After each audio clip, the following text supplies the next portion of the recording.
नमस्कार दोस्तों, आपका स्वागत है आपके अपनी चैनल स्टॉक एजुकेशन में। दोस्तों, इस चैनल में मैं आपके लिए स्टॉक मार्केट से डेली अपडेट लाता हूं, so please subscribe this channel. दोस्तों, चैनल सब्सक्राइब करने के बाद बेल आइकन जरूर प्रेस कर लें ताकि आपको डेली अपडेट्स मिलता रहे। नॉवल एंड इंजीनियरिंग, अगर इस शेयर की बात करें तो इनका मार्केट कैप 236 करोड़ का, लेकिन अगर डेप्ट आप देखेंगे तो डेप्ट बहुत ही ज़्यादा आपको देखने को मिल जाएगा, यानी 12,906 करोड़ का। जबकि अगर कैश की बात करें तो कैश भी माइनस में अवेलेबल है। तो देख लेते हैं दोस्तों इस शेयर को एनालाइज करके कि क्या इस शेयर को खरीदा जा सकता है, क्योंकि अगर बात करें 1 साल के रिटर्न की तो यही कंपनी आपको 100% से ज़्यादा का रिटर्न दे चुका है। तो क्या 100% का सिर्फ रिटर्न देकर किसी शेयर को खरीद लेना समझदारी है या फिर बेवकूफ़ी है? तो चलिए देख लेते हैं पूरा एनालाइज करके ताकि हमें क्लियर हो सके।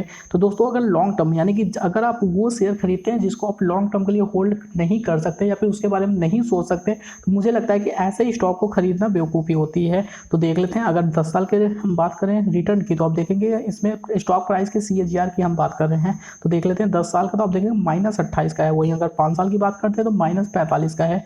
3 साल की बात करते हैं तो -55 का है। अगर 1 साल की बात करें तो 137% का रिटर्न देखने को मिला है।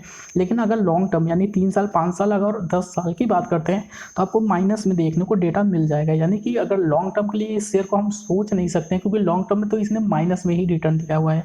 तो देख लेते हैं और डेटा एनालाइज करके, उसके बाद हम कंक्लूजन निकालेंगे कि इस शेयर को बाई करना चाहिए कि नहीं, और बाई करना चाहिए तो किसको बाई करना चाहिए, क्या हर किसी को बाई कर लेना चाहिए, तो उसकी डिटेल देख लेंगे। तो दोस्तों, अगर और डिटेल देखें तो आप देखेंगे शेयर होल्डिंग। दोस्तों, अगर इनका शेयर होल्डिंग पैटर्न देखें तो आप देखेंगे 2017 दिसंबर में प्रमोटर्स के पास 30.70% का होल्डिंग हुआ करता था, लेकिन सितंबर 2020 की बात करें तो आप देखेंगे 0 यानी कि प्रमोटर्स अपना सारा माल बेचकर निकल चुके हैं। और साथ के साथ अगर FIIs की बात करें तो ये भी होल्डिंग अपनी कम कर रहे हैं। अगर DIIs की बात करें तो DIIs भी अपनी होल्डिंग लगातार कम ही करते जा रहे हैं। लेकिन एक सेगमेंट है, यानी कि पब्लिक जो है वो लगातार अपनी होल्डिंग बढ़ाती जा रही है, यानी कि सब अपना माल पब्लिक को बेचकर निकल रहे हैं और पब्लिक खरीदती जा रही है, इस आशा में कि शायद इस शेयर का दाम ऊपर की तरफ बढ़ेगा।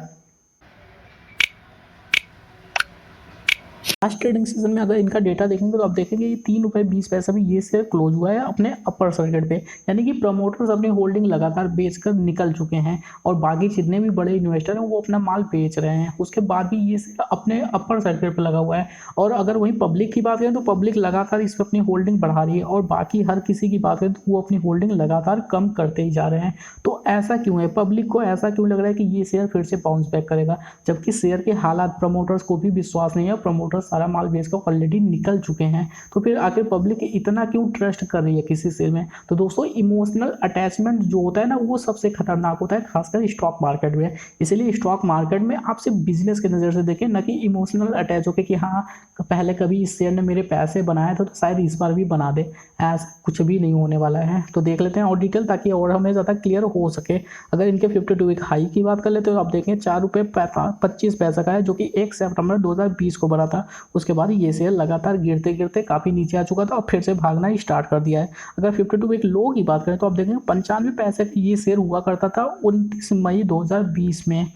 और डिटेल देखते हैं ताकि हमें और ज़्यादा क्लियर हो सके। तो आप देखेंगे पिछले 4 सालों का अगर डेटा देख लेते हैं रेवेन्यू और प्रॉफिट का, तो आप देखेंगे रेवेन्यू जो कि लगातार कम होता जा रहा था, और प्रॉफिट की अगर बात करें तो कंपनी को कभी तो प्रॉफिट 4 सालों में हुआ ही नहीं। कंपनी कंटिन्यू लॉस बुक कर रही थी और लगातार लॉस काफ़ी ज़्यादा बढ़ता ही जा रहा था। आप देखेंगे ये लॉस जो इतना बढ़ चुका है वो बहुत बुरा हाल है। और वहीं बात करें तो लॉस थोड़ा कम हुआ है, लेकिन लॉस में भी अभी भी है, ऐसा नहीं कि लॉस से प्रॉफिट में कन्वर्ट हो गया है, बिल्कुल भी ऐसी डिटेल नहीं अवेलेबल है। तो देख लेते हैं और डिटेल। तो दोस्तों, और डिटेल की बात करें, लास्ट ट्रेडिंग सेशन में अपर सर्किट लगने का एक रीजन ये भी है कि जिंदल जो कि JSPL ग्रुप है वो खरीदने जा रही है इस कंपनी को, यानी अनिल अंबानी के इस कंपनी को जो कि खरीदने जा रही है। तो ये बात तो ठीक है कि खरीदने जा रही है। तो क्या आपको क्या लगता है कि अगर कोई कंपनी, बड़ी कंपनी किसी छोटी कंपनी को खरीदती है तो क्या उसको कंटिन्यू वैसा ही चलाएगी जैसे पिछले जो कि प्रमोटर्स चला रहे थे?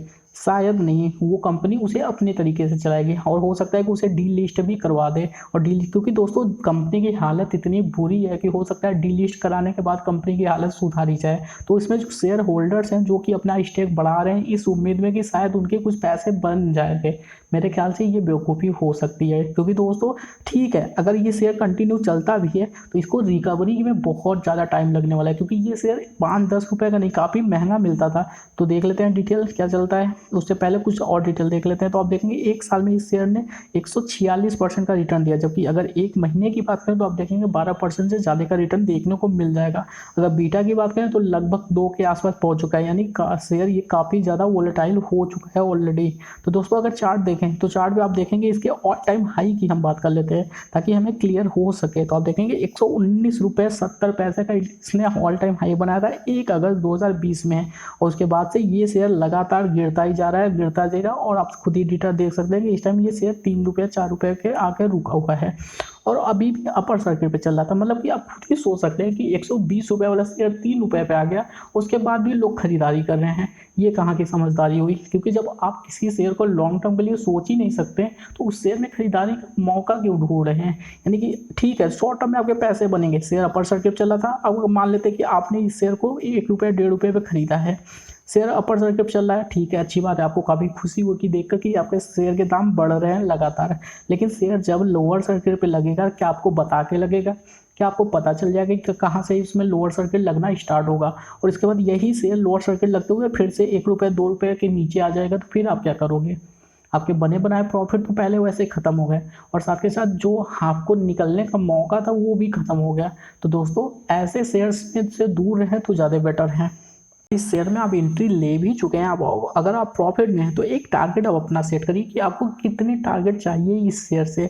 अगर आप टारगेट की बात करें, जहाँ तक मुझे लगता है कि 3.50 रुपये और 3.75 रुपये इस शेयर के लिए इनफ होगा, क्योंकि ये शेयर ओवरबॉट जोन में भी एंट्री कर चुका है। तो जल्दी इस शेयर में फिर से गिरावट आने वाली है, और शेयर अगर फिर से गिरना स्टार्ट करता है तो मुझे लगता है कि ये शेयर फिर से काफ़ी नीचे जा सकता है और 3 रुपये के आसपास पहुँच सकता है। और आपको पता होगा कि इन शेयर्स में आपका जो सर्किट लगता है उसमें आप बेच भी नहीं सकते, क्योंकि सर्किट लगना स्टार्ट होगा तो कोई खरीदार यानी कोई बायर नहीं मिलेगा, तो आप सेल किसे करोगे, तो ऐसे भी आप फंस जाओगे। इसीलिए दोस्तों इन शेयर्स से दूर रहें तो बेटर है। इसमें से पैसे फंसते हैं, लॉन्ग टर्म में कोई पैसे बनता नहीं है, और शॉर्ट टर्म में कोई अमीर नहीं बन सकता। मान लीजिए आपने 1 लाख रुपए भी अगर इसमें लगा दिया तो आप कितना कमा लोगे। मान लीजिए आपके पैसे दुगने तिगुने हो गए, लेकिन उसके बाद वो पैसे फिर से कम हो गए, तो फिर क्या फ़ायदा हुआ आपका। लॉन्ग टर्म में भी जो आपको पैसे बनने थे, यानी किसी अच्छे शेयर में लगाने के बाद पैसे बनने थे, वो पैसे भी आपके फंस गए इस शेयर में। आपने टाइम भी दिया लेकिन आपको कोई प्रॉफिट नहीं हुआ। तो दोस्तों ऐसे शेयर से दूर रहें तो बेटर है। अगर हाँ JSPL खरीद लेता है और ये शेयर फिर से डेप्ट वगैरह ख़त्म हो जाते हैं तो फिर इस शेयर को आप खरीदारी कर सकते हैं, लेकिन पहले से ये एक्सपेक्ट कर लेना कि हाँ JSPL खरीदेगा तो ये शेयर फिर से भागेगा, वो बेवकूफ़ी हो जाएगी, क्योंकि अभी डील हुई नहीं है।